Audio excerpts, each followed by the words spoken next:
Next question over here. Hi, yes. My name is Patrick. I'm a student at Centennial College. My question is, in Islam it says, Jesus Christ, peace be upon him, is not the Son of God. When we are all children of Allah and born of mother and father, for he is only born of a mother, why is he not the Son of God? Brother Patrick asked a very good question, a very important question. He said that why in Islam is Jesus Christ, peace be upon him, not considered as Son of God? When we all are children of God, he being born of a virgin woman, all the more reason should be. See brother, if you tell we are children of God, in that way I've got no problem at all. If you read the biblical language, if you say that we are children of God and Jesus is Son of God, in that context, meaning he is person who follows the commandment of God, most verily all the messengers of God, they are sons of God. But the problem is, if someone says he is not a normal son, but he is the begotten son, then there's a problem. Because if you read the Bible have got sons, the God has got sons by the tons. If you read the Bible, Adam is son of God, Ephraim is son of God, Israel is son of God. It's mentioned in the book of Romans, chapter number 8. All those who are led by the Spirit of God, they are sons of God. That means if you follow the commandment of God, you're a son of God. I've got no problem with that phrase at all. But today, that phrase has been misunderstood. You know, for example, if a young son asks me a question, I said, Beta, son, it's a very good question. He won't mind because I'm elderly, you know. But if I say that begotten son, that means I'm insinuating him. You know, maybe he'll punch me. Fine. So what do you realize? That using the phrase son of God, in the context that we are children of God, we have no problem.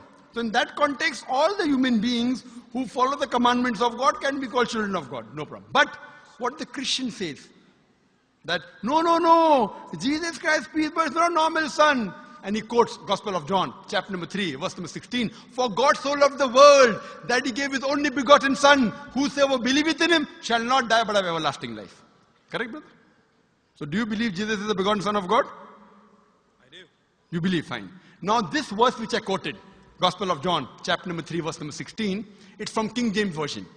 For God so loved the world that he gave his only begotten son. Whosoever believeth in him shall not die but have everlasting life. Now when you read the Revised Standard Version of the Bible, revised by Thaidu scholars, Christian scholars of the highest eminence, backed by 50 different cooperating Christian denominations, they say that this word begotten is an interpolation, it's a fabrication, it's a concoction, it's an adulteration. Who's saying? Not Muslims, not Hindus. Thaidu Christian scholars of the highest eminence in the Revised Standard Version of the Bible, they say begotten is an interpolation. It's a fabrication, it's a concoction, and they're thrown out of the Bible. So if you say Jesus is Son of God, like Adam, like Ephraim, like Israel, I have no problem. The moment you say begotten, I want to ask you the question, what is the meaning of begotten? Brother, what is the meaning of begotten? You know, begetting is an animal act. It's the function of lower animals of sex. And when you say that he was born to Mother Mary, virgin, what are you insinuating? And if you say, because Jesus Christ, peace be upon him, is God or Son of God, because he was born to Mother Mary, Quran gives the reply in Surah Imran, chapter number 3, verse number 59. Inna masala Isa indallahi ka masala Adam. Khalaqa min turab. That when they say the similitude of Jesus in front of Allah is the same as Adam. They were born from dust and said, be and it was. If you say that Jesus Christ is God because he had no father and only mother, then Adam, peace be upon him, is a greater God. He had no mother and no father according to the Bible. MashaAllah, you're clapping. I like it. So if you say Jesus is God because he had no father, only mother, Adam is a greater God, peace be upon him. He had no mother, he had no father. I never referred to him as a God, but Son of God. That's right. Fine. So Adam is a bigger son of God. Right or wrong? By your definition, Adam would be a god, for he has no mother nor no father. Not my definition, not my definition. By the definition of the Christian missionary. By my definition, he is a messenger of God. Because God cannot beget. I told you in my talk. Lam yalid wa lam yulad. He begets not, nor is he begotten. The moment God begets, he is not God. Son of God meaning pious person, I agree. That's the reason Allah subhanahu wa ta'ala in the Quran, in 99 attributes, he has missed out Ab, father. Why? It's a good attribute, but Allah did not mention Ab meaning father because people started having wrong meaning of the word father. So he used the more difficult word Rab, but did not use Ab. Logically it's fine, but Almighty Allah subhanahu wa ta'ala purposely did not use the attribute Ab in the Quran because people will misunderstand. That's the reason English-wise, saying Jesus is the Son of God, meaning messenger of God, I'm with you. But the moment you say begotten Son, I have objection. So you say Jesus is a messenger of God, I say peace be upon him after his name. So I respect Jesus Christ, peace be upon him, more than you, Brother Patrick. Because when I take his name, I have to say peace be upon him. If I do not say that, I'm wrong. So I love Jesus Christ, peace be upon him, more than you. I follow his teaching more than you. And if you want, I can prove it to you. That's a different argument, not for tonight. Sorry? That's a different argument and not for tonight. Okay, fine. I'll give you a few things. Jesus Christ, peace be upon him. Fine? If you read the Bible, he was circumcised on the 8th day. Fine? Majority of all the Muslims are circumcised, the Christians aren't.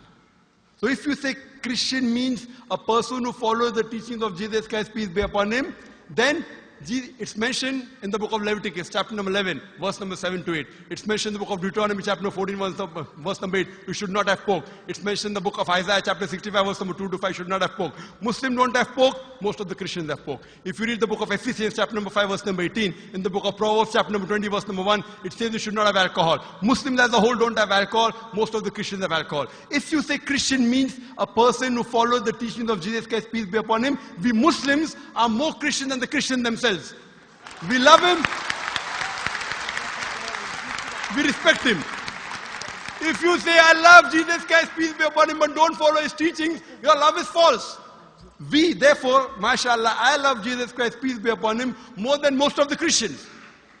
Because I follow his teachings, I respect him, I revere him. And Jesus Christ also said, in the Gospel of John, chapter number 16, verse number 11 to 14, I have many things to say unto you, but ye cannot bear them now. For he, when the Spirit of truth shall come, he shall guide you unto all truth. He was talking about Prophet Muhammad to come. So Jesus Christ, peace be upon him, said, you have to believe in the last and final messenger, Prophet Muhammad sallallahu alaihi wasallam. So even that way I'm following Jesus Christ, peace be upon him. I believe in Prophet Muhammad. Do you believe in Prophet Muhammad as the messenger of God? I do. MashaAllah. Now you're more closer to... Allahu Akbar. Allahu Akbar. Now he wants to say the Shahada, and then we will move on and say Ashhadu an La ilaha illallah wa ashhad an Muhammad Rasulullah. Rasul Allah. I'm more excited than him. Allahu Akbar. Allahu Akbar. Allahu Akbar. Allahu Akbar. Allahu Akbar. Welcome, your brothers.